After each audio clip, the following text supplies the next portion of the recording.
everybody to another episode of Break the Rules, and we are breaking the rules today with Joel Davis, with Dario Rahim. They are going to be battling one another in reverse. So one side is going to be for nationalism, which is Dario, and the other side is going to be for globalism, which is going to be Joel.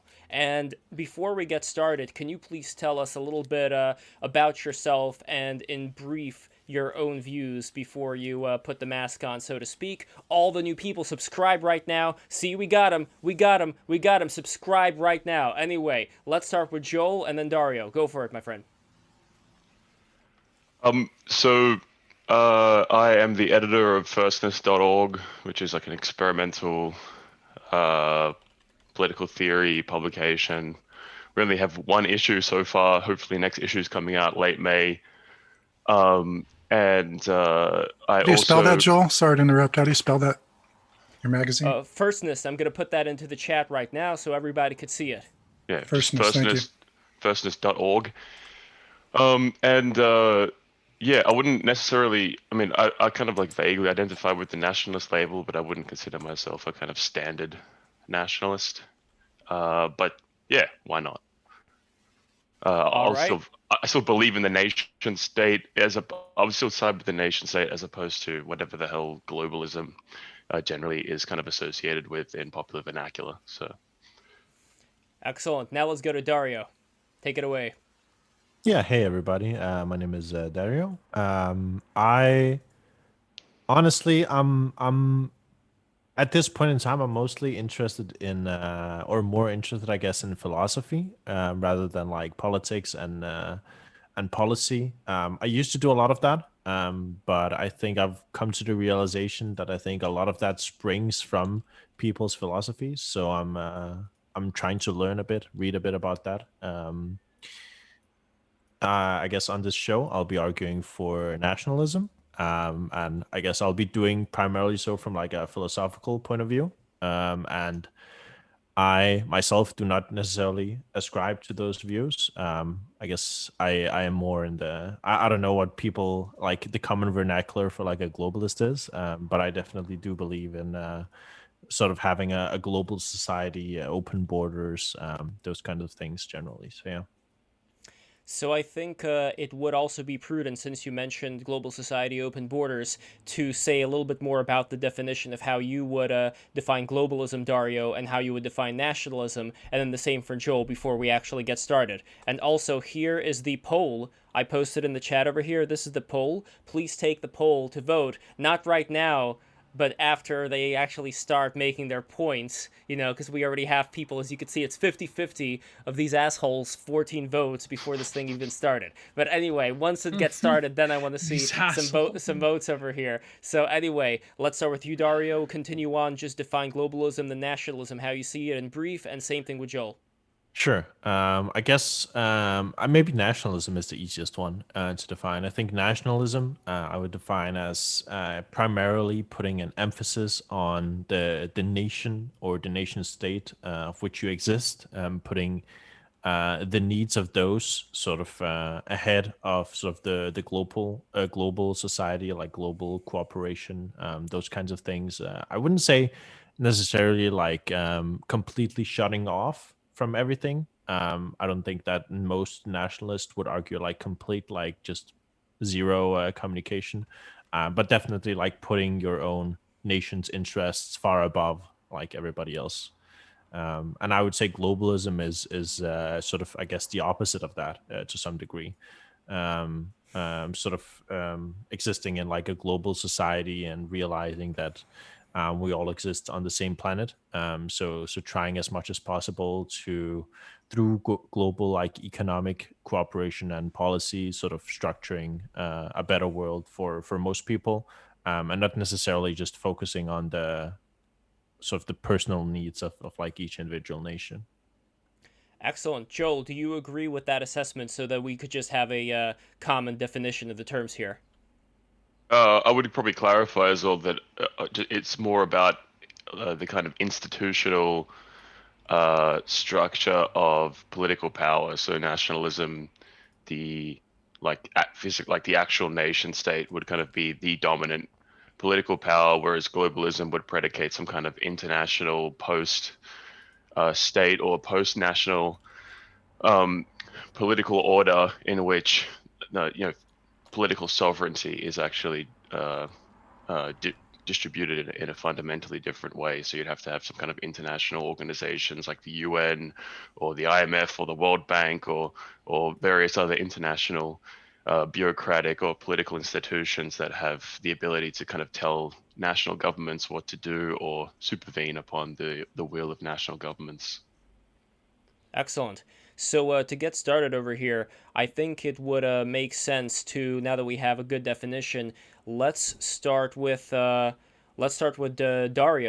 And Dario, can you, as a fervent nationalist, to let's say break it down into, let's say, the internal laws first, can you advocate for us why it would be important for there to be, a specific set of laws for the individual nation states as opposed to having an overall system of laws for the entire world? Sure. I mean, we could start there.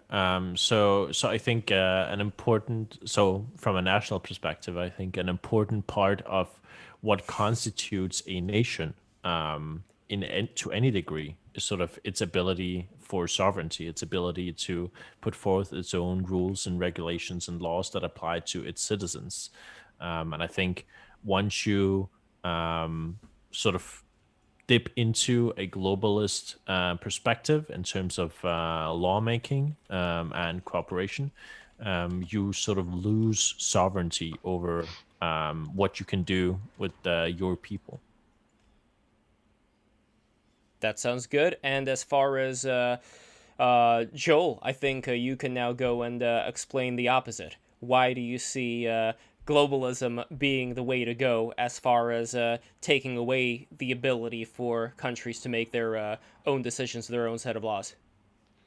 Well, as a Eurocentric white supremacist, I believe that the values of the Enlightenment, of democracy, human rights, trans rights, homosexual rights, women's rights, are more important than the culture or ethnic specificity of any one nation.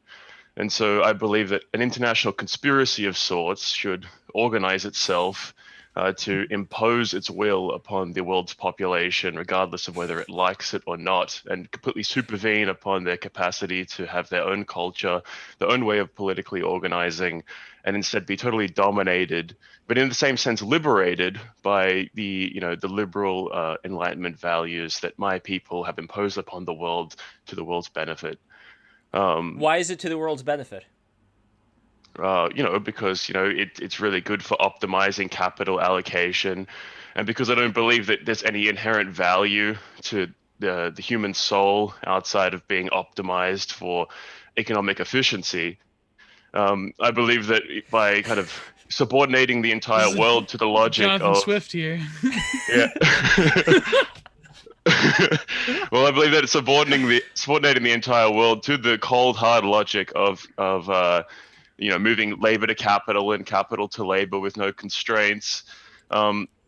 This will optimize the industrial system and bring us closer to the technological singularity at which humanity can be superseded by some kind of AI robotics interface that can be completely purged of any kind of these silly nationalistic notions like having a soul or having moral values or what have you, but can instead just produce at a far more efficient and rate, so that the people that have capital invested in this machinery can extract the maximum profit. All right, wise guy. Here's what we did in our previous streams. All the people who did these, consider the point of the other person, they did try to go as deep as they could to actually extract something that they themselves would actually have a hard time disagreeing with. Just as a goof, try to do that right now. Okay. Yes, as a goof. I mean, this is gonna be a meme then. Some weird masochism we created on Break the Rules. My God. can't believe it. I went from arguing with femcells on Twitter to this. Damn. Chaos Prime got a good mask for this one. He has the Bane mask? Oh my god. Bane. I clicked right back on the screen like a Bane mask. No one paid attention to me until I put the mask on.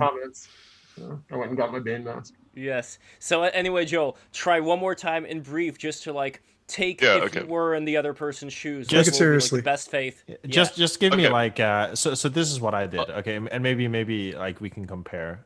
So just give me like your one best argument that you would say is like the best argument for globalism.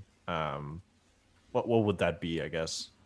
Okay, well, I guess the best argument that I have is that if you have geopolitical competition between nation states, that the drive for survival and dominance between nation states means that they start producing things like nuclear weapons, biological weapons. They start depleting resources because they have to industrialize, competitively industrialize, and they must constantly try and grow economically faster than the opponent. They must constantly seek to kind of section off more and more of global supply chains and like integrate them into their kind of industrial war machine in order to kind of achieve hegemony.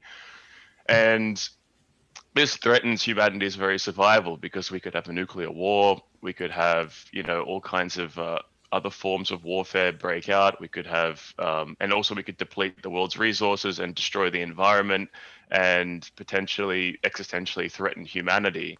And so the only solution is to kind of integrate all of the world's political system under one hegemonic rule that cannot be challenged by any particular nation state, which can then deindustrialize the world, disassemble the entire edifice of weapons that are directed at other parts of the human race, because now we're organized under, you know, in the same way that in a particular nation state, you won't have the nation's military and its weapons being pointed at its own population. The entire world would then be able to live in a kind of world free from warfare, you know, other than I guess maybe like some kind of civil war rebellion, but at least free from the kind of same institutionalized, industrialized warfare, and be able to kind of deal with things like climate change and the depletion of the world's resources, and in a far more integrated way. Sure, I see a smiling Jason Rizzo Giorgiani in the astral realm looking at you right now, Joel, and nodding. And again, like, I know there are things that happen.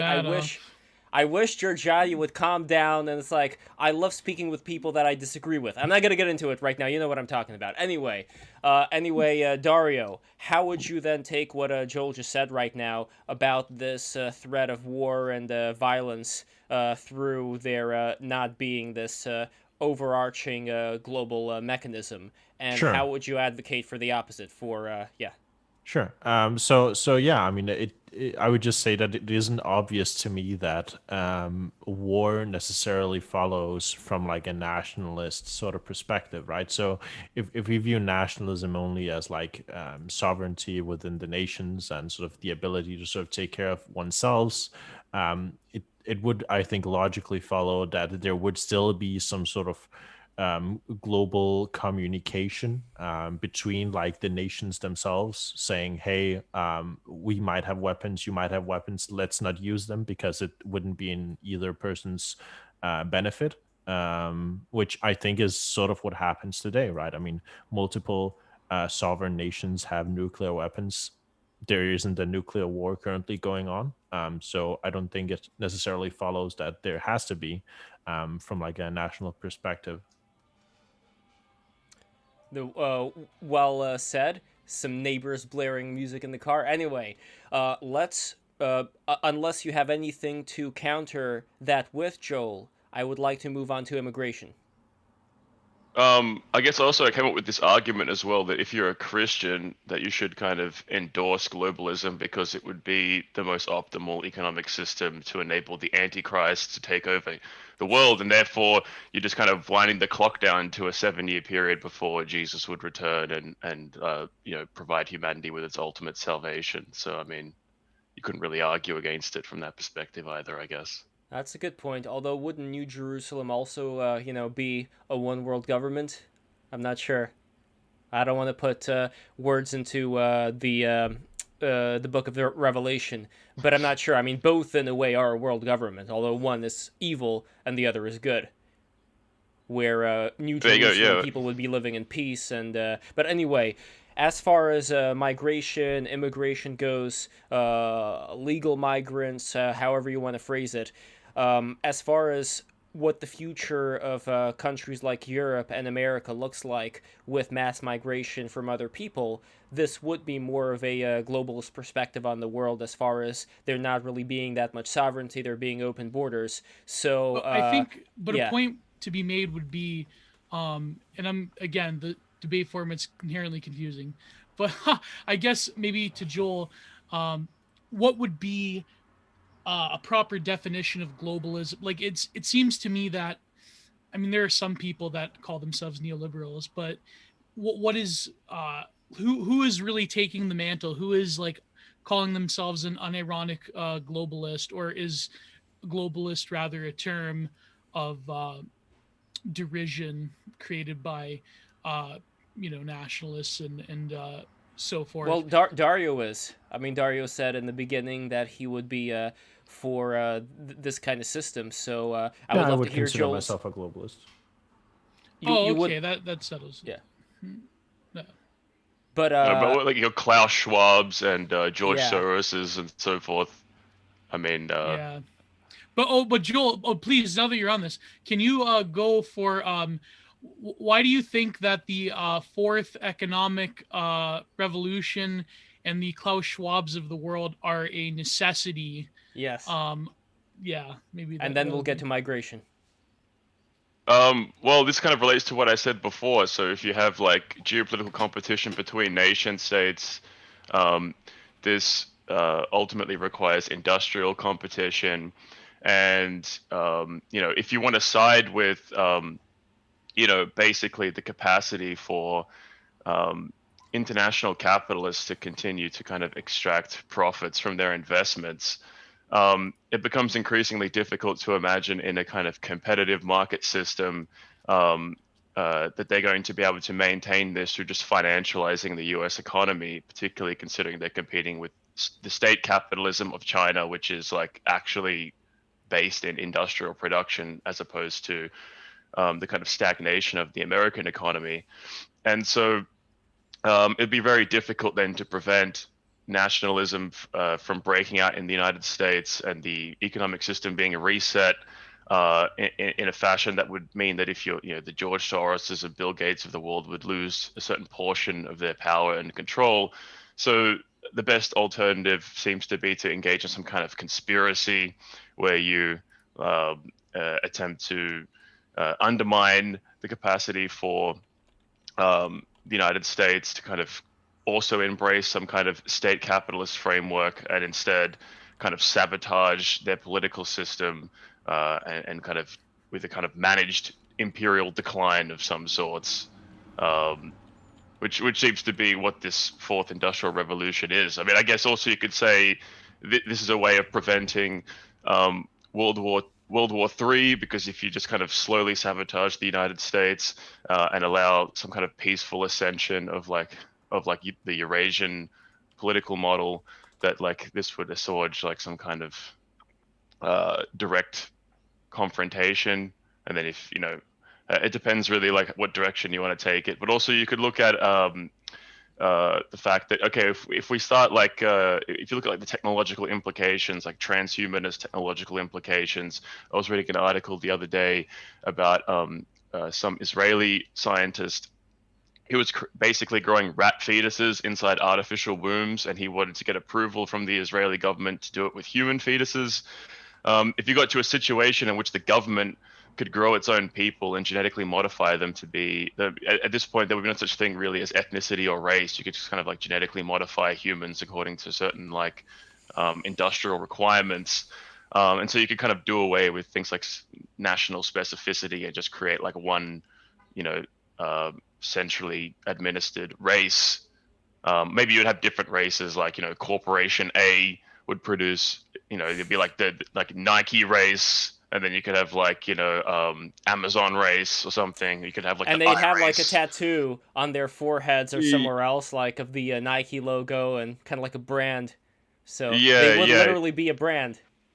yeah. And so you don't really need to have, because you could kind of integrate them into a Yeah. kind of globalist, kind of some So- kind of like global culture that would no longer need to be ethno-specific or have any kind of So current tropes. transhumanism and runaway AI would almost facilitate a necessity for a form of globalism, or else we wouldn't, we wouldn't get a handle over it. We would almost need like a world, what did the hippies call it? Spaceship Earth type of system.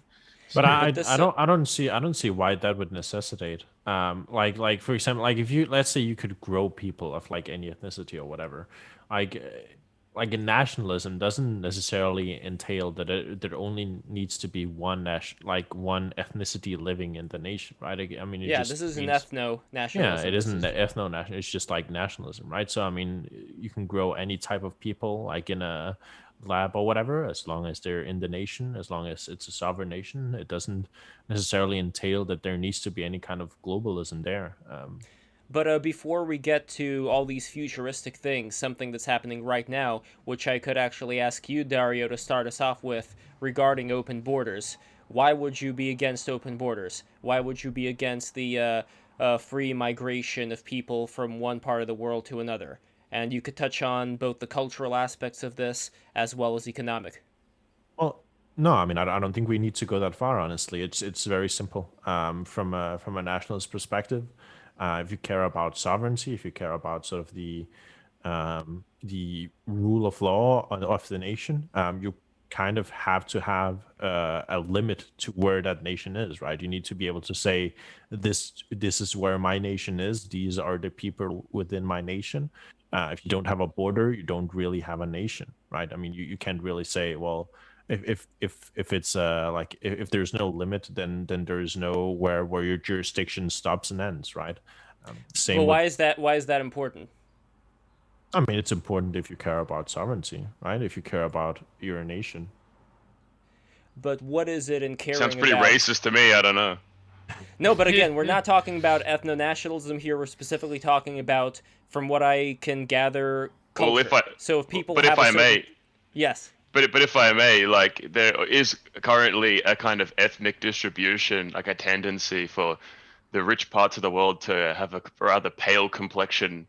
And I just feel like all of these Somalians that are being oppressed by the white supremacist system need to be allowed into Western democracy so they can like taste some of our freedom and receive the benefits of our welfare state. After all, we kind of expropriated through the kind of American imperialism, Western imperialism, and we expropriated a large amount of the resources of Africa and like enslaved their people. So why shouldn't we? Why shouldn't we open our borders to allow the third world populations to come and like have a taste? Well, Dario, why shouldn't we? Well, sure. I mean, I would just pose why would I, as like an individual, necessarily care about the people of other countries? Like, why would I inherently do that, right? I mean, if I wanted to, everybody here on this podcast could donate $100 to like a charity organization and save children in Africa today, right now, if we wanted to, but we don't do it, right? I mean, it's because there's an intuitive feeling amongst most people that the closer somebody is to you, there's like a proportional sort of proximity to how much you care about them, right? You care about but you're talking about a about people. personal opinion, like somebody having a certain feeling. And the thing with feelings for me is that whether they are true Facts or don't not care true, or about how... them? Is yeah, that yeah, what yeah, you're talking exactly, about, Lev? exactly. So that's why instead of talking about feelings, what about certain pragmatic stuff having to do with what could be some unintended consequences for the society en masse if, let's say, you were to change your mind all of a sudden want people from, different cultures, that may be opposed to certain cultural norms of the places that they're going to. Like, what would be certain unintended consequences that would occur for society as a whole should that happen? Well, I think it's kind of laughable that you laugh off the feelings sort of thing, because I mean ultimately, I mean all of our moral systems, all of our ethics sort of build upon intuitive feelings, most likely, right? Like some sort of like, why ought we care about something, right? So like, why should I care about ultimately about other people rather than my own best self-interest, right? And if I care about my own self-interest, if I'm an egoist, then why shouldn't I only care about my own people and my own nation, Well, right? Like, here's an example. I'll give you an example. The same reason why the Russian Tsar and the royal family in general should have taken a bit more care of the well-being of the people below them, because we all know what ended up happening, a revolution. So that's why it's important to look at this objectively as far as well, what are sure, Matt. certain things in society. Like, that's why I'm saying, not to disregard your feelings. Of course not, Dario. I know you're a very fervent nationalist, but not to disregard them, but just to paint the picture of what would happen, like, if you were to be a space alien that would land in society after the society would have opened all of its borders up hundreds of years later. Like, would there be any difference as far as the experience people would have in that life 100 years later from the perspective of you as the outsider looking in? Yeah, but I'm not a space alien, right? I'm myself, right? And the reason why the Russian revolutions happened was because they didn't take care of the people within their own nation, right? That's why their own nation rebelled. But if you take care of your people within your nation, then obviously they're not going to rebel, right? Because you have their own interests in you have their best self-interest within your purview, right? I mean, that's what you legislate over. So, I mean, obviously they wouldn't revolt because those are the people you care about. And the people outside your borders, the people in the world, those are the people you don't really care about because they're not close to you, right? They don't really affect your day to day life. So, why should you care? But is it a matter of just their self interest? Or, let's say, for example, if somebody were to come up to them and convince them that, hey guys, these people who are coming in from this different country, they're going to be just as American, or in your case, just as Denmarkian as you, there is no need to worry. And let's say you convince all of them that that is indeed the case. From there on, would they be able to just live in peace, kumbaya, and all that? Or would there still be some problems from, let's say, I don't know, some other cultural differentiations over time? Well, I mean, it seems very obvious to me that the more people you have to care about, the harder it is to care about them, right? Intuitively, I think there's like a study that says human beings, like individually, are only able to care about like 100 people at a time, right? You can have 100 friends or something, and then you start losing track. If you have the more people you have, if you open your borders, the more people you have to take care of, right? Ultimately, and it seems obvious that if you limit that to some degree, right? To say, okay, well, the people within the nation that sort of fit within the culture, those are the people we care about. And the rest of the people, they have their own nations, they have their own governments that can care about them. All right, now before we move to Joel, I just want to say for the people who have no idea what the hell is going on, this is a position swap debate wherein our two guests here, Joel and Dario, flip their positions and advocate for the other side. So, Joel, why is Dario wrong about this? Well, uh, well, first, I already made the argument that it just seems like implicitly racist, but then also, Why? um, well, look, because as I said, I mean, if you're saying you only care about the people in your own country, you're from Denmark, the majority of people in Denmark are white. You're basically saying you only really care about people that share your ethnic persuasion. Well, no, I mean, Um, I care about the black people in my country. I care about the brown people. As long as they're in my country, right? But what is it of them being in your country that makes you care about all of them? What is it that unites the caring quality? Well, they are within my proximity, right? They are currently within. I mean, it just so That's it? happens. Just your Yeah, proximity? yeah. I mean, But the there's close. like but there's like things within my proximity, like, I don't know, a broken bench that I gotta fix. I don't care about the way it currently is. I need to work on Sure. that bench. So there are things within our proximity that, we could say like we care about, but they may have certain problems down the line. So is it just about, Well, yeah. I this mean, person is physically close to me and that's why I care about them, or is it yeah, but something more? I made that argument earlier, right? I said it was the analogy with like the $100, right? So if one of your friends, like one of your friends that lives in your city or your neighborhood, they get ill or they die or whatever, you care a lot, right? Because they're close to you, they affect your day-to-day life. But if somebody in Africa dies from some disease, right, you don't really care. It doesn't keep you up at night, right? No, It's but about here's the proximity. difference. Here's the difference. So you're talking about neighborhood, and you could say that back in the old days, or maybe in Denmark, where things may be different, you'd be 100% right.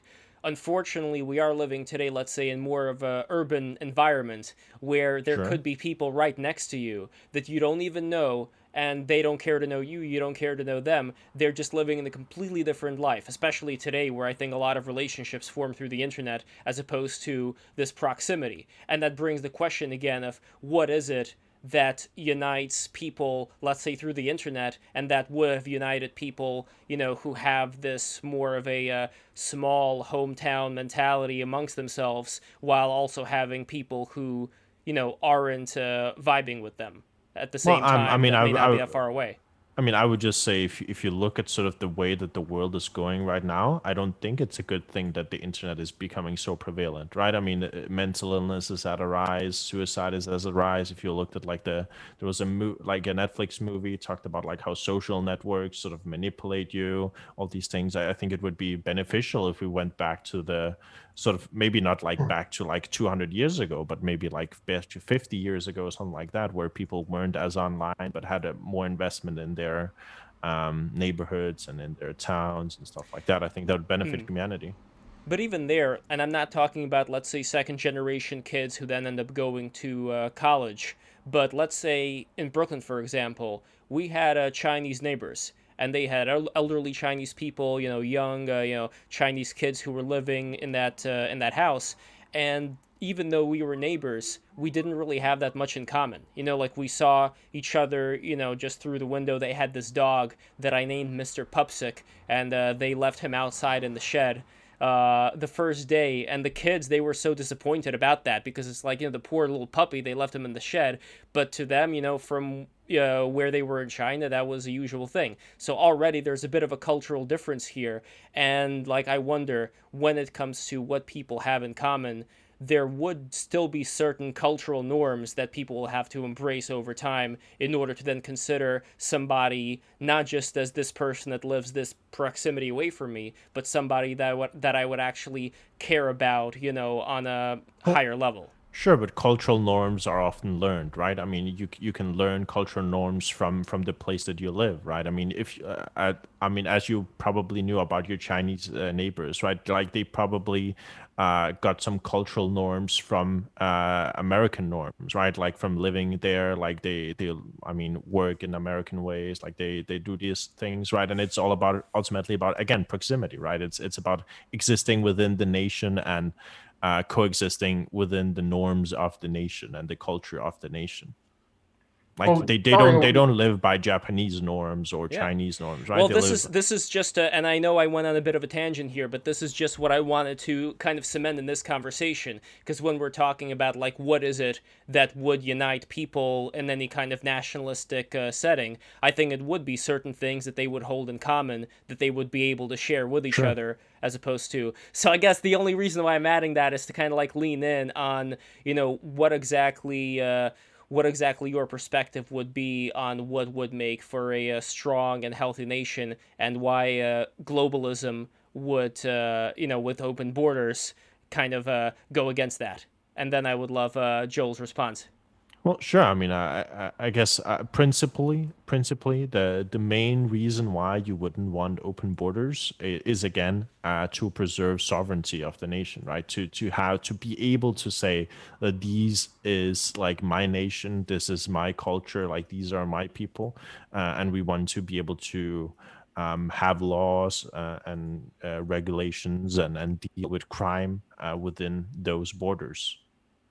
And Joel, what would be certain unintended consequences that would come to pass if this was much more emphasized than it is right now? Well, obviously we would have far less diversity, and because diversity is our strength, it would be much weaker because you would have, a kind of hegemonic cultural discourse that has no kind of addition. So, like, Joel, if why we is have, diversity our strength? Why? Yeah, why is diversity our strength? We got to dig deep here. I mean, to even ask me this, no. No, diversity is our strength because, I'm sure. Don't even ask. My God, I'm a terrible I know racist. I feel like there's like an implicit white supremacy in this question, but also, no, because we need to have the cultural enrichment of foreign cultures. So like if we have a bunch of people who don't share our cultural values whatsoever and have a whole bunch of different cultural values and way of living life, they can bring that to our country and then change our country to kind of develop new perspectives and new possibilities and so this then teach us how to kind of become more tolerant as a society, because then we have to figure out how to integrate more different human perspectives rather than just clamping down and defending our perspective. We can kind of open ourselves up to changing our minds and tolerating different perspectives, and this is ultimately a good thing, because who's to say that the values that we have and our customs and our way of life, who's to say that this is how one should live? I mean, who's to say we shouldn't try something else? Dario, who is to say that this is how one should live? Well, I mean, I would just pose the question of like, ultimately nobody really decides how everybody else should live, right? I mean, it's up to everybody else, and the only thing that I'm posing is I'm just saying that from an egotistical perspective, it would seem that I would want to maximize my own sort of ability to thrive, and the people within my near proximity's ability to thrive, right? I wouldn't care about other cultures and how people decide to live their lives. They can do that in their own country. That's Dario. Yeah. Dario, I noticed that you didn't respond to Joel's point about like the legacy of colonial activities and so on. And when you're talking about strictly sovereignty and caring about the people inside your borders, does that mean that if you can expropriate some people on the other side of the world and take their resources, possibly enslave them, that's just fine? Is that nationalism? I mean, why wouldn't it be fine? I guess why should I care about other people? But do you think that there needs to be an equal redistribution of resources around the world, and why is that a bad thing from a nationalistic perspective? Why can't there be an impersonal sort of bureaucratic end of history state that can determine a fair distribution, each according to their need, each according to their, how does the slogan go? From each according to their need, from each according to their ability, to each according to their need. Yeah. Why do you think that certain nations can grow powerful and plunder from the rest of them? Well, I mean, I personally, I'm not putting any morals upon other people, right? I mean, ultimately, I think everybody should be able to do with their lives, so that they can maximize sort of their own existence within the earth that we share. And if some other nation can come to where you are and expropriate you and enslave you, is that equally just to you expropriating and enslaving them if you can't stop them? Well, I mean, from their perspective, but obviously I would do whatever I could to stop them from doing that, right? I mean, that's the purpose of building a strong and healthy nation, right? You would do what you could other than subscribe to an internationalist order that created a situation where neither of you could do that to each other. Well, I mean, ultimately, I wouldn't be opposed to having a national sort of truce, like a weapons truce, right? To say, well, let's not fire the nukes, right? But I don't think that's necessarily like relevant in terms of like maximizing sort of the nation, right? I mean, isn't that a surrender of your sovereignty? I'm sorry, can you repeat? Isn't that a surrender of your sovereignty? Well, no, not necessarily, right? I mean, you're still protecting your nation and deciding who gets in and who stays out, right? I mean, unless that global order sort of necessitated that you would have to sort of break with your sovereignty, then, I mean, obviously I would be opposed to that. But if it's just hey, let's not fire the nukes and attack each other as nations, then, I mean, I don't see any issues. And then they can keep their sovereignty and we can keep ours. So okay, Dario. we have reached. Go yes. ahead. Go ahead, Liv. No. What you want to say? Go for it. So Dario, it seems like your arguments, they sound very reasonable when you start out, but then you sort of drift into this hyperbole that's very speculative, that it's hard to see something like that ever happening, like nuclear war, genetic modification, things like that I'm hearing. Oh, I didn't go into the genetic modifications. That was Joel. Joel. I don't think every nationalist is necessarily a racist, but don't you think it's a little short-sighted to just be pulling for the benefit of your tribe, for people within inside your borders? Wouldn't it be better to be having a more broader philosophy with the brotherhood of man, and the benefit of everybody in the world benefits you and your country eventually, and your children's children, and on and on? Well, sure, but like I would just pose to you, like, why should I inherently care about other people, right? Or like other nations, right? I care about me. I care about my family, my friends. Like those are the people that affect me, right? Like as I said, if you actually do care about the other nations and people from other nations, right now you can donate $100 and probably save 5 lives in Africa, right? Like, why don't you, right? To some degree, you care more about your own well-being and your friends than you do those children you could save with $100. Well, we have a good question for monetizing dissent in the chat. Do anti-globalists believe that all white people should return with a V to you? With a monetizing V, Europa, dissent. That's a good. Yes, especially Australians.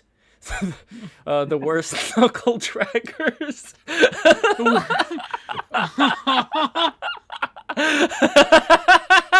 Colonialism is the bastard child of both nationalism and globalism. Okay, so that one's for you. And then I think we will finally conclude the actual, because people are begging for an actual back and forth with the masks off. Except for Bane. You gotta keep your mask on, buddy, because I don't want to know what's gonna happen if I take it off.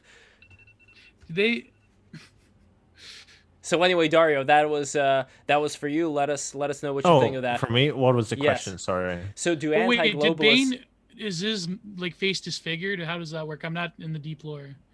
Like what's wrong with Bane's face? Never saw that movie. It's very ugly.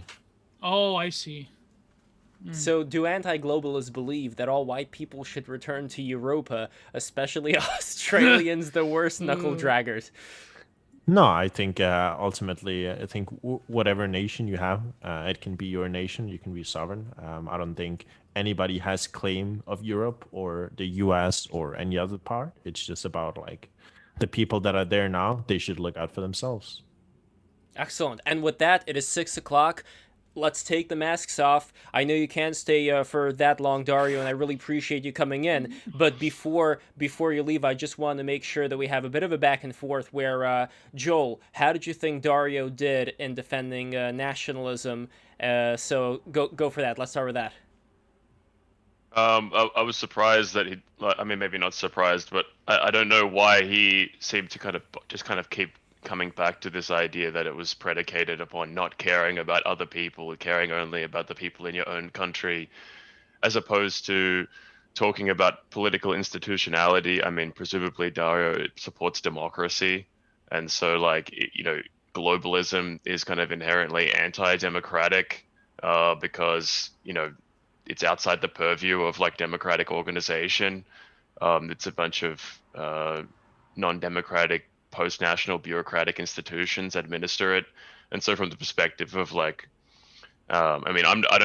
don't support democracy, but I assume he does. So from that perspective, I'm surprised he didn't take that route of saying, well, the national political organization of a country is kind of generated through this kind of internal political process that like empowers people to participate and achieves a certain amount of representation for those viewpoints or what have you, and just kind of emphasize like the necessity for like difference, that like different people in the world need to be able to organize their political their kind of politics according to their own specific interests.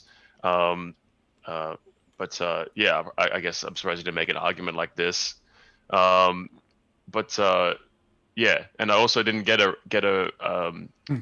I also would like to deal more with I don't see why nationalism predisposes us to, resource depletion through industrial competition, because I feel like geopolitical competition is very real. States, if they don't industrialize and like increase their industrial capacity to the maximum extent, they get strategically left behind by the states who do, and then they become subordinated to their will via imperialism. So yeah, I would like to have like had a response. I'm sorry, to that. Joel, but I just heard you say that you don't support democracy and that you just argued for greater, more democracy. What's that about? That seems like a disconnect. No, I'm saying I'm surprised Dario didn't argue for this from his point of view. Yeah, so if Dario were to take that position, since Dario was in favor of democracy, but Dario, do you agree with Joel that could have been something mentioned, or is there some? Yeah. No, I don't think so, because I think democracy is a question of like interpretation, right? So I would say so let's take the US as an example, right? So just because there is different degrees of democracy that sort of builds up, right? You have your local elections, your mayors, your state elections, your governor elections, like, and then you have the federal elections as well, like you elect the president, right? There's different levels of democracy, but they're all like democratic, right, to some degree. And yes, the more you expand democracy, the more people you bring in, the less your vote necessarily matters. But that's why you have sort of a federalized system, as in the US, right, where the local things are where your vote matters the most, is the most local communities, right? And I assume like a global system, if we do argue for like a global democratic system, it would function in a similar way, right, where the global votes are only the votes that would affect all the nations, right? So when you talk about issues like climate change, for example, you would necessarily need some sort of global cooperation to deal with it, and then you would vote on those things on like a global level. You wouldn't vote on like, oh, how many roads do we need in Kentucky or whatever random town, right? You wouldn't vote on that on like a global level, obviously.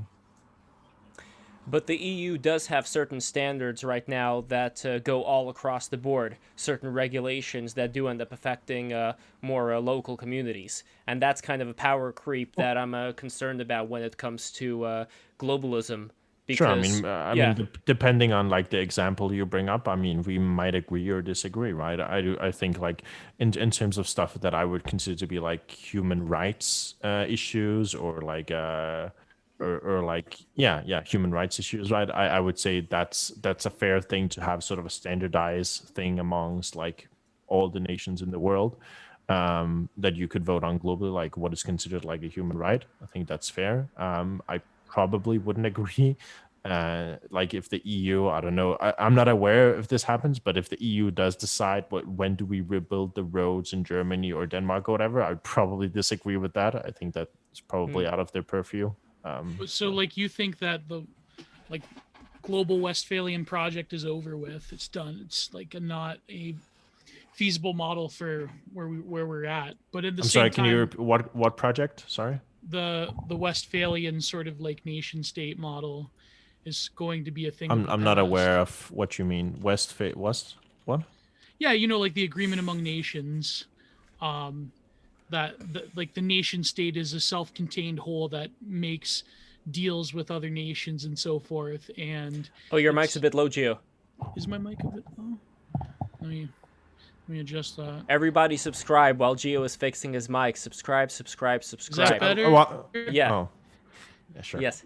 Yeah, so like the Westphalian project is like the states are a self-contained whole in that they interact with each other, but they do not fundamentally violate each other's sovereignty.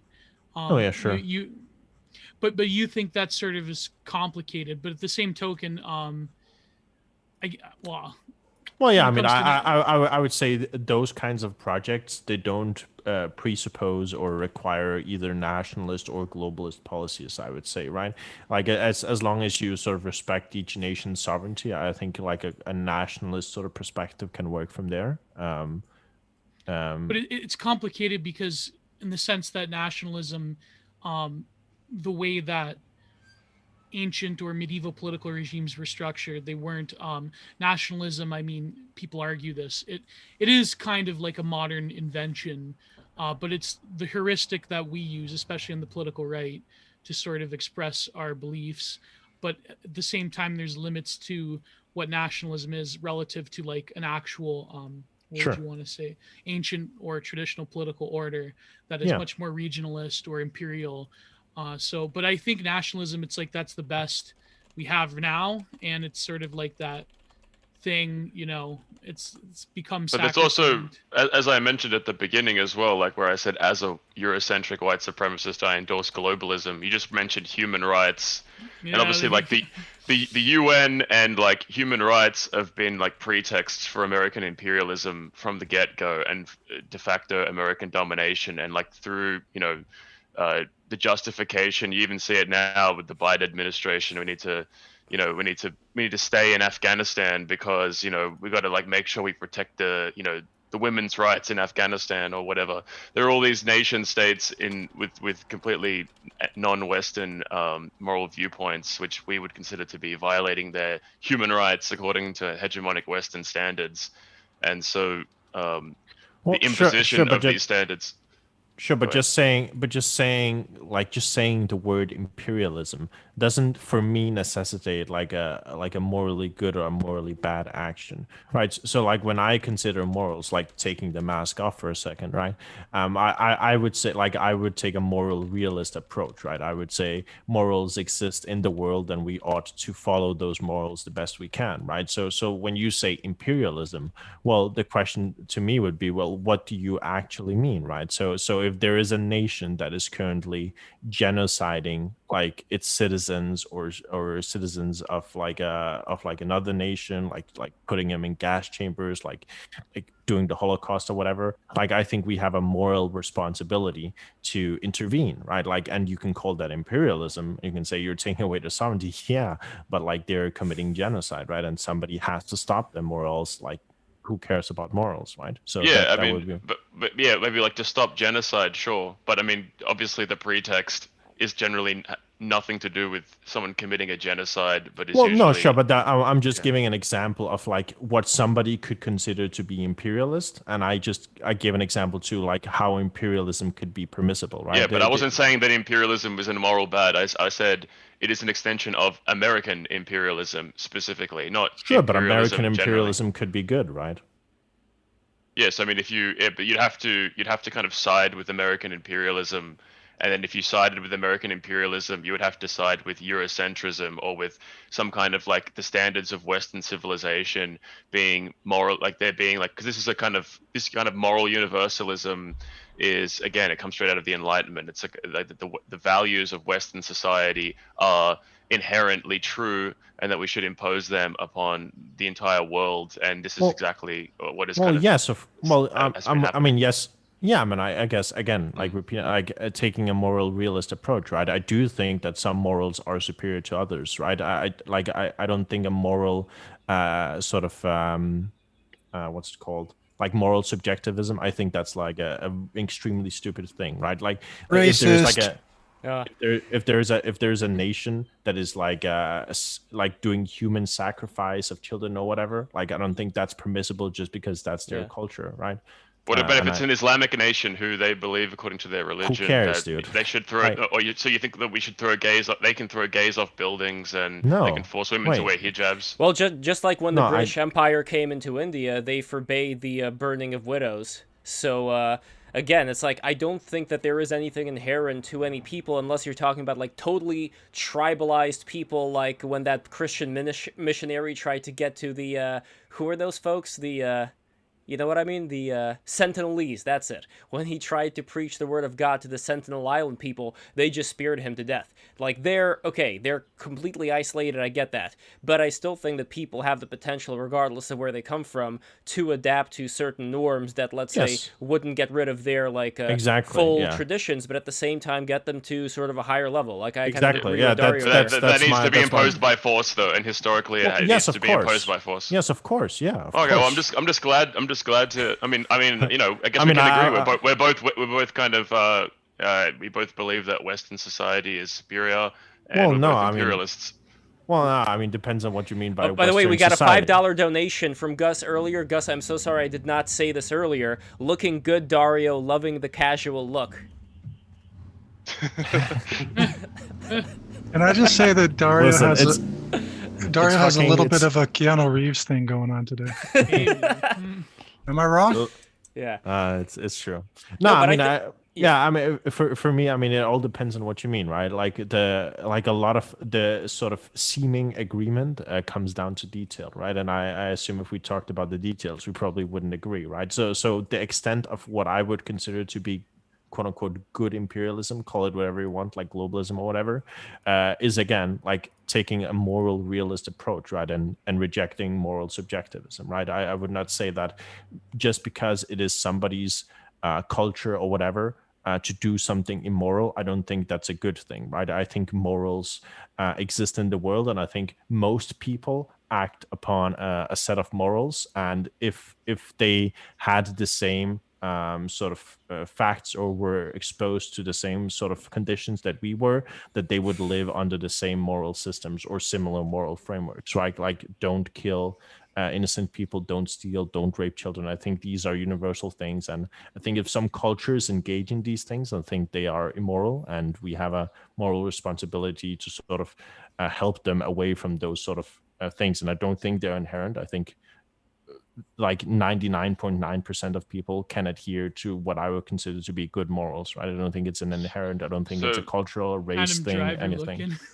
So I would view this view then like what you just articulated as being anti-democratic then, because you reject moral subjectivism. So if a bunch of people get together and subjectively assess morality and vote against human rights, you say no, we should reject their democratic process and we should impose our vision of human rights upon them. So you're what is- anti-democracy then. Well, I mean, sure, but you would be too, right? I mean, most people would be, right? I have no problem saying that I'm against democracy. Well, no, but not only you, but like most people, right? Like most people would not accept, let's say 51% of people agreed that we should rape the remaining 49% of people infinitely, right? Like infinitely rape them and pillage them and like slaughter them, right?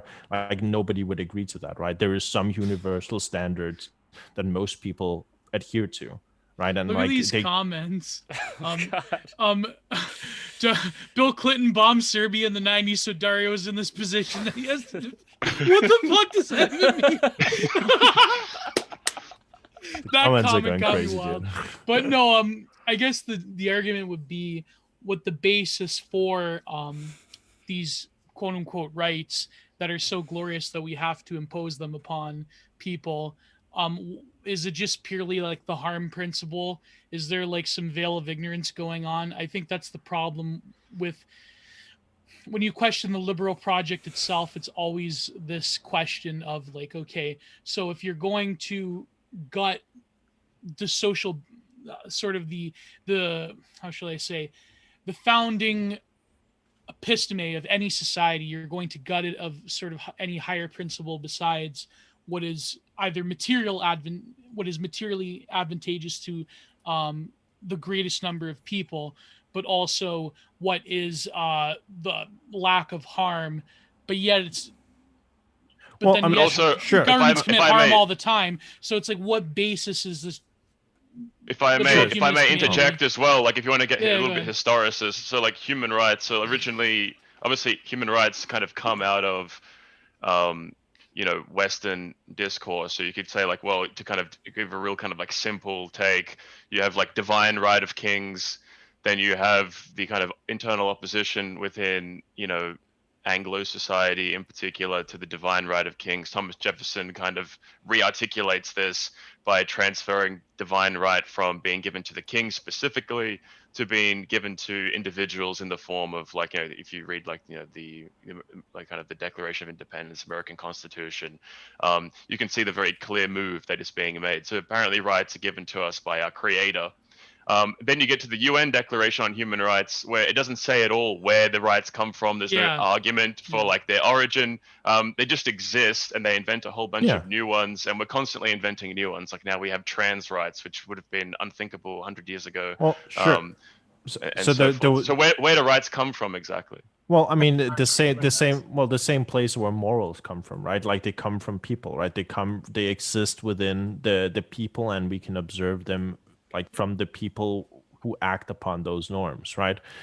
So in this, like, I wouldn't necessarily accept or reject any like human rights definitions that other people come with, right? I have my own sort of definitions of like what is moral and immoral, and I think acting upon those, I think most people would agree to some set of beliefs, like some set of morals or human rights. Okay, but isn't this a subjectivist argument? You said before you're a moral realist, and I said, where do morals come from? And you're saying they come from people. You know, Yeah.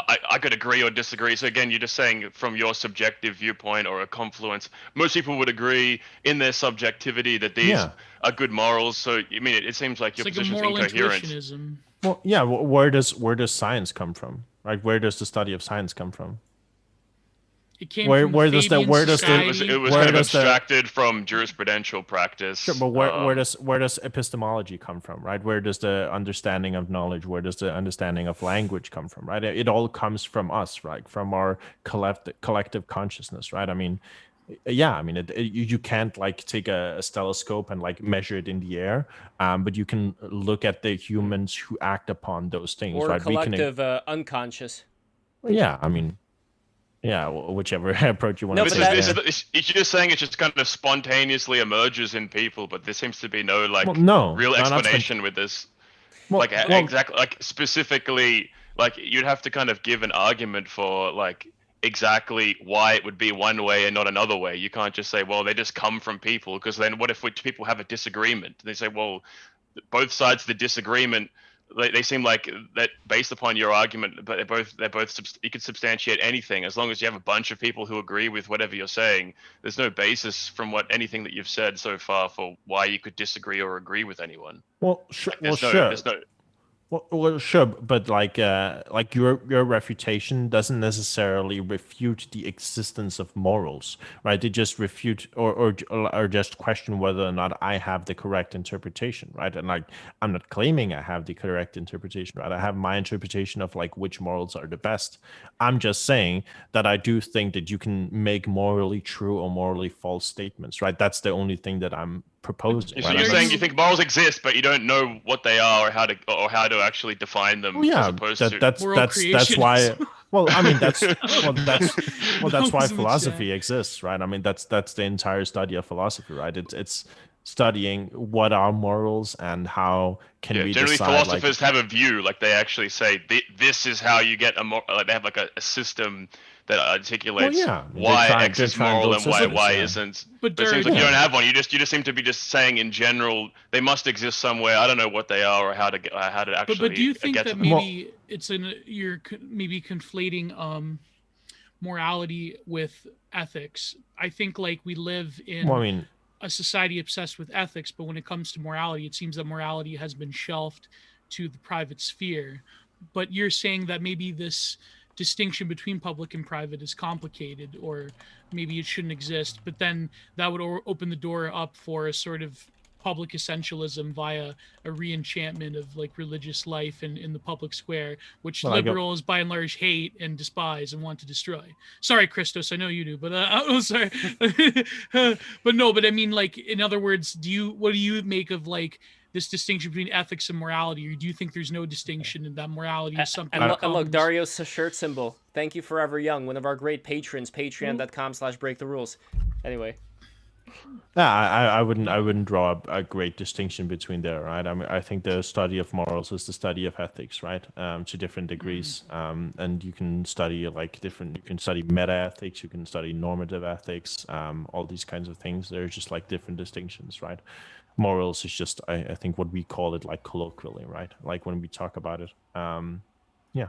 Well, And- from a practical point of view, when you said that you are willing to have other people entertain their own views of what exactly would be considered to be, human rights and what wouldn't, my concern is not so much about sitting down in a salon like this, for example, and thinking of, how exactly can we define these? This is all good. But in a more practical manner, in a way, wouldn't it let people walk over you if you were to give them this free reign to define what human rights are, and all of a sudden they're defining it so far away from what you would ever define it as, but their voice is louder and they have a shittier disposition than you, and that's why they will just continue mogging you, like I think a lot of the far left has been mogging a lot of much more reasonable people. And that's like, how do we get out of that? That seems to be a pretty big situation. Sure. I mean, if I had the answer to that, I would probably be making a lot of money talking online about these things. I mean, obviously, lots of different people have different approaches. I personally think that you can convince people with good arguments, and you can convince people by sort of appealing to them and sort of their or our shared like ethical frameworks, right? I think, like I said, I think if you actually dig deep down into sort of what drives us, I think vast majority of people agree on a set of morals, right? A vast majority of people agree that you ought not kill somebody like who isn't about to kill you or whatever, right? I don't know. Like from hearing some people today, again, I don't want to just focus on the far left here, but they seem to be expressing a lot of very violent sentiments regarding people who they believe are literally Hitler. And maybe you Sure. could say that, why blame them if they actually think that the people that, are going to be against them and certain ideas of how to make the Paradox world. of tolerance, Lev. Is that what you're getting at? Yeah. Sure. I We mean, also yeah. The answer would be how I address that question would be Paradox how I would address that question would be that I would ask, well, so if they're opposing that, they feel that it is justified to kill somebody because they feel like they are in honest danger for their lives, right? Somebody is literally Hitler and about to genocide them, right? I would say, well, we have a disagreement in facts, right? We don't necessarily have a disagreement in morals, right? I mean, we are factually not Hitler and about to genocide them, right? So the question there would be a factual disagreement, not the moral disagreement of you ought not kill somebody who isn't an active threat to you, right? But are they rational beings? I'm Yes, not sure they are. it's Like, are bullshit, they Lev. able? Nobody's trying to kill people on the right. I don't know if a lot of them are even able to hear anything that would come out of I your don't know mouth, if you're hearing Dario, the or the facts mouth right. or anybody else. I just Well, don't think they'd be able to listen. I think that once they know that this person is not saying the right combination of words to me, they are my enemy, and I must Sure. eliminate them or vote for somebody who will eliminate them. Like I really think it That's comes down to that ridiculous. animal like logic. I don't know. Like Joel, what Sure. do you think? Well, I mean, I think the more important view here is like, as it seems like what Dario is saying is that he's just appealing to the fact that, well, I think most people are just moral people inherently, and like intuitively they understand what's right and wrong. And so if we just appeal to these intuitions, but like in practice, this is not how anything works, because you can have rationalizations of like radically, he just said before that he endorsed like the imperial imposition of a moral framework upon the entire world. So if you're going to make decisions about how like invading entire countries over ethical interpretations, I think you can just appeal to people's intuitions, because people can rationalize, and historically all kinds of crazy shit has been rationalized, whatever position you take on it. So the ability of like normal people's intuitions to actually be rationalized in a coherent manner doesn't exist in any kind of like systematic way. Instead, there's massive amounts of divergence. So even if we have the same intuitions, our intuitions can result in wildly different outcomes. And like, how do you, like, you would need to have some kind of like set of like rigorous principles for like how to kind of set up an entire worldview, that rather than just appealing to intuitions, you'd have to Well, actually say, sure. this is what we believe, and everybody who disagrees with this is wrong. This is why they're wrong. And like, you would have to have a very like rigorous and complex framework, and particularly if you want to have imperialism. Otherwise, you just like basically opening the book for some like demagogue to kind of rationalize invading some country with some shitty moral pretext. But before Sure. we go on, Oh, before I get Dario and then Christos, I just want to say, please, chat, be kinder to Dario. But he's been such a good sport, taking your abuse. And Bruce Bogtrotter about the huffing gas. Are you saying huffing gas? Is that a racist comment just because Joel's from Australia and you were implying that the Aborigines huff gas? Is that what you're saying, Bruce? So it's like, I don't know. Anyways, Dario and oh, then yeah, Christos. Oh sure. my God, this chat is amazing. It's falling apart, falling at the seams. Yes, and by Sure. the way, I am not censoring the chat. I'll even post a screenshot. YouTube is I don't know. controlled by the Bosnian lobby. I think a lot of these arguments on the right are really disingenuous because they just jump to these really fanciful hyperboles of like, oh, you're going to come up with some ethical framework to invade another country next. Nobody's going to do that. People are going to invade the Nazis if they start annihilating and genociding millions and 11 million people. Then yeah, and that's not some fanciful. We have framework. like currently right now. I gave the example of like being in Afghanistan, like the official line given by like generals of the U.S. military is to protect women's rights. If we leave, the women are going to become oppressed, man. So we've got to like keep our like military. That's not bases. why we're in Afghanistan. We're in Afghanistan because Bin Laden was the pretext for that. Well, no, we're in Afghanistan to like expropriate their natural resources and like maintain control over them for geopolitical purposes. But it's rationalized through this Christos, human rights defending discourse. the surge? Is that? Can I I'm just trying to explain what the rationale for us being in Afghanistan is? I'm not defending it. No, I know, but I'm trying to correct the record because dude is not being accurate. Bane said something. Bane, what did you say, my friend? AKA anybody else remember Saddam Hussein and how he had all these WMDs and he was killing his own people and we had to go get rid of him? And they were throwing babies out of the incubators. That was So when Saddam Hussein was executed in 2004, that was 17 years ago. So why are we still there? So Barack Obama pulled us out. There's a few hundred people there in the embassy. Well, so on paper, but there's private. You guys aren't getting the facts right. And yeah, we went into Iraq based upon a lie. Yeah. What's your point? Well, because that's an example of what you're talking about, of people making up rationalizations to invade countries and take their resources, which you're saying is wrong. We agree, that's wrong. Yeah, but I'm saying that it's done in practice, and you're saying no one ever does that. No, wait. So again, I just want to repeat a point, right? And the point that you're arguing isn't really a point against the point that I made, right? Because we would agree on what you're arguing. Right. So the issue is that you're opposing that I have this fantastical idea that everybody agrees on a set of morals, right? That isn't the argument that I made, right? I think I didn't say that most people agree on a set of morals, right? I'm not presupposing that. Even if nobody agreed on what I would consider to be, or what I think are like the ideal morals, they would still be the ideal morals, right? And I'm not supposing that I know what these morals are, but I'm saying I think that we can study them, right? I think this is what philosophy tends to study, right? But I do think that there are some fundamental truths that, I do too. I think there are universal truths that people can agree on. And here is one, what? right? Like, here is I can don't murder people. No, rape babies. We don't need to go that far, right? Wow, we this is an incredible take. I can't believe that you think we shouldn't murder people or rape babies. No, wait. Well, Dario Thanks for letting me know. Sure. But you're the one that's arguing that we can't agree on things like that. Wait, hold on. Let Dario go. Dario. Sure. I think it's a fundamental truth that most people inherently desire to maximize their own experience. Right, like to do like their own experiences as best as they can, right? And then you can ask, well, how do we know what like somebody's best experience are? How do they know, right?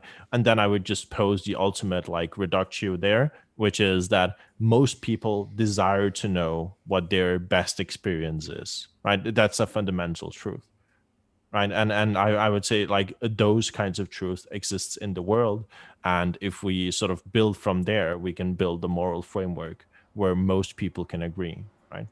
Well said. Well, wasn't it Dostoevsky who wrote about how even when a person would be given a utopia, in order to prove themselves to be a human being instead of a piano key, they would intentionally fuck it up? I don't know. Maybe. I mean, the problem there is that I'm not sure if people would be well equipped to live in that kind of a utopian envinement. And maybe not. Like I said but maybe that's not but then ipso facto it wouldn't necessarily be a utopian environment, right? I mean, if it necessarily leads to people being more unhappy, then it wouldn't be a utopia, right? So like you're a utilitarian. Not necessarily. It depends on how you define utilitarianism, I guess. You just said like what makes people happy or makes people enjoy their experience or brings people pleasure. This is the justification for this is utilitarianism. Like, well, I mean, I think that's a bit reductive to say. I would say I go a bit back and forth, but I would say I'm leaning towards something called threshold deontology. I don't know if you're aware. I think it leans up a lot to what some people would consider to be like rule utilitarianism, maybe closer aligned, but I mean, I wouldn't say it's just like strictly utilitarianism. I would reject that because I don't necessarily think that's like a realistic philosophy. So you think that like sometimes the moral thing to do actually makes experience less pleasurable? I mean, I do, but Well, yeah, I mean, depends on what it is, right? So for example, we can say, well, if you only get happiness all the time, are you really then happy? Well, how do you know what unhappy is, right? Like sometimes working hard for something gives it a better payoff in the end, right?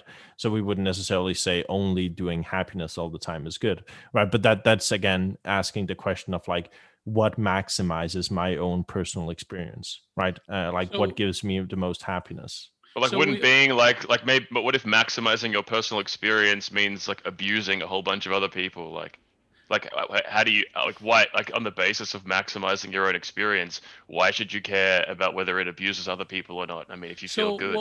Well, okay. So let's go to Christos then Chaos Prime, or maybe Chaos Prime then Christos. Because the needs of the few outweigh the needs of the one. The needs of the many outweigh the needs of the few or the one. We have to go for what's the greater good, what makes the most people happy. We have to take a universalist global view Well, of drugs things. make most people happy, Christo. True, And more give drugs. people drugs. Yeah, And Chaos Prime. I'm a libertarian in that way. Give them drugs. same. Is there a question for me or? No? You had your I hand actually, up? I'm really enjoying this, but I had to go to bed.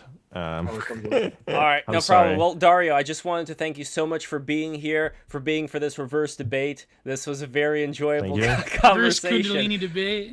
Yes, and I would love to have you back. I think there is a lot more ground to be covered. So, Dario, thank you so much again, brother, for doing this. Thank you, and I enjoyed myself. Thank you, And everybody. is there anything more you want to show? By the way, I am going to show your Twitter right now, so follow everybody.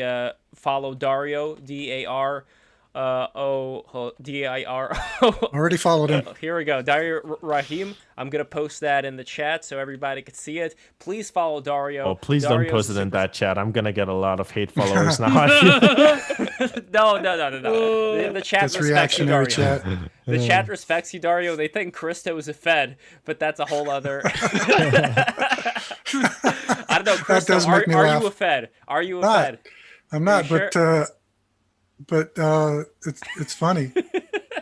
I mean, the best way to hide his badge is to not show his cam, right? I mean, I'm about the most Yeah. anti-cop person you'll ever find, so it makes me laugh. That's why you're a Fed. You're the guy who's actually encouraging a lot of the seditious activity, like they did with the Black Panthers back in the day. They got a bunch of Feds in there, and then a I'm an agent provocateur, no doubt about it. I'm an agent Exactly. provocateur. And then the Fenny Shakur found out, and then they recruited Tupac to also be part of that whole thing because he used to do ballet back in the day. He had to change his image, but after that, he kind of rebelled against the system, and you see what happened to him. Wow, So you've done be some careful, research on Christo. Tupac. Yeah, that's right. No, This is- I'm a Tupac respecter. Yes, Joe. I'm a fan too. This is why Biggie will always be the king. Biggie's even better though, for sure. Even though I'm a West True. Coaster, gotta love Biggie. True. Dario, And, thank you so much for the conversation and the debate and the really thank good you. arguments. Yeah. And Thank listen, you. Come again, if my you're friend. if you're super Dario into will like unite the Balkans. true. Oh, And so I think this is going to be the conclusion now. So Joel, I'm going to link to everything that you have got to offer. So guys, if you are not following Joel Davis yet, go to his Twitter, follow him right here, and also follow Imperium Press, Imperium Cast over here. How long have you been doing Imperium Cast for, Joel? Well, we've only made one episode. Episode 2 is coming out in the next 24 hours to 48 hours. Excellent. And you are going to be back with us very soon. We are having a conversation with yourself, Logo, Alexander Bard. There is somebody behind you right now, just so you know. Somebody is in the camera, Joel. There we go. Okay, save that. And let's see. That is Tuesday, April 20th. So that's going to be Loco Daedalus, Alexander Bard, and Small Follower, and yourself, and Geo, and me. So that's going to be a lot of fun. Oh, isn't I'm very Paul excited Town for also that. going to be there? Yes, and Paul Town. Yeah. Thank you so much, Geo. Paul Town is going to be there. I'm very excited for that. Now, before we also go... Total monster apocalypse stream right there. Let's look at our... Yes, it is. Let's look at our tally here. So who won? I am seeing Joel Davis. He is 60.9%, and Dario Rahim 39.1%. So there we go. It was 50-50 for a long time, but looks like, Joel, you knocked it out of the park. And Lev, why do you even do those polls? You know who's gonna win. Oh my god. People like polls. What could I say? I don't know what to tell you. And Chaos Prime, any final words from yourself upon the conversation? What do you think? It was interesting. I definitely I wish I'd gotten the chance to ask one last question of Dario of like, do we have a reasonable standard for who gets to decide what countries we're going to invade and impose what moral principles on? But yeah, maybe next time. Well, there will definitely be a next time, and I love this comment from Gustavian. Alexander Bard being on here is so fucking weird. LMAO. Well, this is what we do. We bring people together, and of course, Chaos Prime. You can follow Chaos Prime on Twitter, and also, would this be a good time to promote your video game as well, Chaos? Yeah, sure. Caves of Qud, cavesofqud.com. It's You made that game? I work on it. I'm a second tier contributor. I'm not one of the main. So you partly made it. That's cool. I know that game. Okay, cool. Yeah. I mean, there we go. You know, that game's it's been not around at 1.0 yet, but we're getting. That game's been around for a while, though. I mean, it's still in early access. Wow, it's still in beta. Yeah, we're hopefully going to have the 1.0 this year. So, Caves of QUD. Yeah, I've seen that game. Some of my favorite YouTubers have played it already.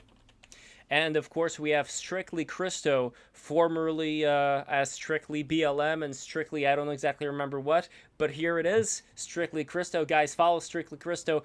So happy that you made it again. It's always a fun time. Thank you for having me. Thank you. So there we go, guys. Thank you so much for doing this.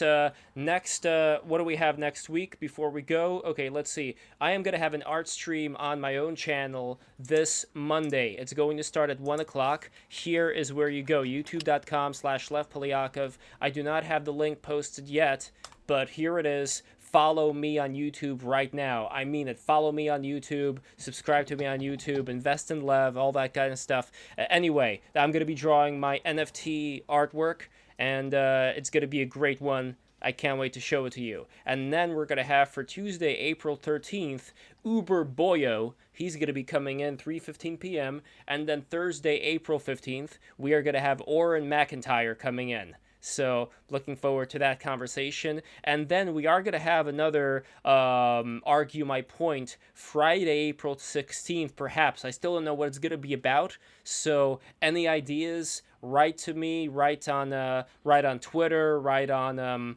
our Discord. Just send us ideas. Who do you want to see being paired up and doing this reverse debate thing? Let us know. Anyway, guys, thank you so much for doing this. I appreciate all of you, each and every last single one of you. This is the end of the stream. God bless everybody, and I am going to close this right now. I just got to grab the thing. Again, subscribe, patreon.com. Okay. Thank you, Gio. Thank you, Chaos. Thank you, Joel. Thank you. Patreon.com/breaktherules. Go there, or B Square. I'm ending the stream. Good night, everybody. Mwah. Bye-bye. God bless. God bless.